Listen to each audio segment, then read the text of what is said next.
మీ పేరండి? తమ్మినేని నాగేశ్వరరావు. ఎక్కడి నుండి వచ్చారండి? పశ్చిమ గోదావరి జిల్లా. పశ్చిమ గోదావరి జిల్లా. West Godavari Bhimavaram. Okay sir, ఇప్పుడు ఓవరాల్గా ఎలా ఉంది సార్? 6 నెలలు అవుతుంది చంద్రబాబు వచ్చి. ఈ పరిపాలన ఏమనిపిస్తుంది, ఎలా ఉంది పరిపాలన? అడ్మినిస్ట్రేషన్ అంతా కూడా బాగుంది. కార్యకర్తలో కొంత అసంతృప్తి ఉన్నా వాళ్ళు మమ్మల్ని పట్టించుకోవట్లేదు అనే భావన వాళ్ళలో ఉంది. కానీ ఒక్కోటి సర్వ్ చేసుకుంటూ వస్తున్నారు. దానివల్ల ఏమీ ఇబ్బంది ఉండదు. కార్యకర్తలు కూడా న్యాయం జరుగుద్ది. ప్రజలకు ఎలా ఉంది? ముఖ్యంగా కార్యకర్తలకు బాగాలేదని చెప్పారు. 100% సంతోషంగా ఉంది. ఎందుకంటే గుంతలు పూడ్చడం, రోడ్లు గుంతలు పూడ్చడం అవనివ్వండి, ఓల్డేజ్ పెన్షన్ ఆదివారం నాడు కూడా ఇవ్వడం అవనివ్వండి, మరి ఎంతో సంతోషంగా ఉన్నారు. ఇంటికి వెళ్ళి పొద్దున్నే ఇప్పటికీ ఓల్డేజ్ పెన్షన్ అయిపోతుంది, 1వ తారీఖు వచ్చిందని నాడు. మరి అటువంటి విషయాల్లో రైతులు ప్రజలు అందరూ తృప్తిగా ఉన్నారు. మెయిన్ ఏంటంటే రైతుకి ఈ రోజున డబ్బు ధాన్యం పంపి స్టంబ్ ఎత్తే స్టంబ్ అయిన 12 గంటల్లోనే డబ్బు మన్నాడు పొద్దున్న 12ంటికే డబ్బులు పడిపోతున్నాయి. ఇలా వాస్తవంగా నాకే పడినాయి. అలాగా నేను రైతుని. నీ 5ంటికి వేసాను, మన్నాడు 12ంటికి నాకు మెసేజ్ వచ్చేసింది, 12:30కి డబ్బు తీసుకున్నాను. పడుతున్నా. ఇంకా 2 గంటల్లో పడిన వాళ్ళు ఉన్నారు.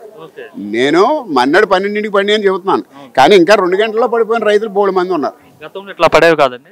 సంవత్సరం దాకా పడలేదు బాకాలో మాకు. చెప్పండి, సంవత్సరం దాకా పడపడం నిజంగా ఇప్పటికి బాకాలు ఉన్నాయి పాత రైతులు.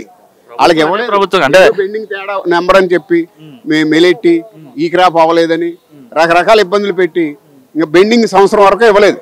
అప్పుడు ఆ రైతు ధాన్యం ఎరువుల కొట్లో బాగా తీసుకోలేడు, ధాన్యం అమ్ముకున్న డబ్బు పట్టుకెళ్ళి మామూలు బ్యాంకు లోన్ కట్టుకోలేడు. మరి అతను ఉన్నటువంటి అప్పులు తీర్చుకోలేక, ట్రాక్టర్ బాకీ తీర్చలేక, ట్రాక్టర్ రోడ్డు దమ్ము చేయనన్న రోజులు ఉన్నాయి, ఎరువులు కొట్టాడు ఎరువులు ఇవ్వనన్న రోజులు ఉన్నాయి. ఇది పెట్టుబడి పెట్టలేక ఊడుపు లేట్ చేసేసుకున్నటువంటి కర్మ గత 4 సంవత్సరాలు 5 సంవత్సరాల్లో పడ్డారు. అటువంటి ఇబ్బంది లేదు. చాలా హుషారుగా ఉంది ఇప్పుడు రైతుకి. బాగుందంటారు? బాగుంది. మరి రైతులకి ఏం బాగాలేదని చెప్పి జగన్మోహన్ రెడ్డి మొన్న కలెక్టరేట్ల దగ్గర వైసీపీ వాళ్ళంతా కూడా ధర్నాలు చేశారు కదా. నన్ను అరెస్ట్ చేసి లోపలేస్తే నాకు దిక్కుండదో, ఏదో రకంగా ప్రకటన ఇవ్వాలనే తప్ప రోడ్డు ఎక్కడండాడు. రోడ్డెక్కి మనిషే కాదు, రోడ్డెక్కి మనిషి అయితే గత 5 సంవత్సరాల్లో సంవత్సరం పాటు డబ్బులు ఆడకపోతే రైతులను ఎందుకు పట్టించుకోలేదు? ఇవాళ ఎలా రోడ్డు ఎక్కుతున్నాడో, తను బతుకు తెరుగు కోసం రోడ్డు ఎక్కుతున్నాడు. సంక్రాంతి తర్వాత ఇంకా రోడ్డు మీద ఉద్యమం ఉంటుంది, రోడ్డు మీద తిరుగుతుంటాను, ప్రజల కోసమే తిరుగుతుంటా అని చెప్తున్నారు వాళ్ళు. అసలు రేపు 27 రావాలి కదా, రోడ్డు మీదకి వస్తే కదా. మొన్న అలాగే అన్నాడు, ఇప్పుడు అలాగే అంటున్నాడు.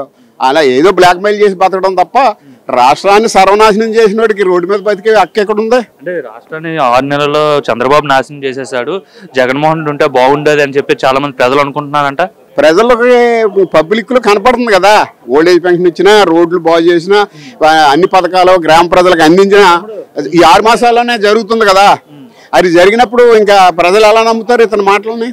ఇతని మాటలను పట్టించుకునే చంద్రబాబు 6 అంటే సూపర్ 6 ఇచ్చి ప్రజలందరినీ మోసం చేసేసాడు అని చెప్తున్నాడు జగన్. సూపర్ 6లో పథకాలు చాలా వరకు అమలు జరుగుతున్నాయి. రైతు భరోసా అలాంటి 1-2 కార్యక్రమాలు ఇంకా చేస్తాను అంటున్నారు. అదే రైతు ఏమి అసలు పరిపాలన బాగున్నప్పుడు నాకు అది కావాలి ఇది కావాలనే భావన రైతులో లేదు. నాకు అది ఇవ్వండి ఇది ఇవ్వండి అనే డిమాండ్ కూడా లేదు. ప్రభుత్వం చేయాలన్న మాట ప్రభుత్వం చేసుకుంటూ వెళ్తుందనే భావనలోనే ఉన్నారు. ఓవరాల్గా అయితే చంద్రబాబు పాలన బాగానే ఉంది.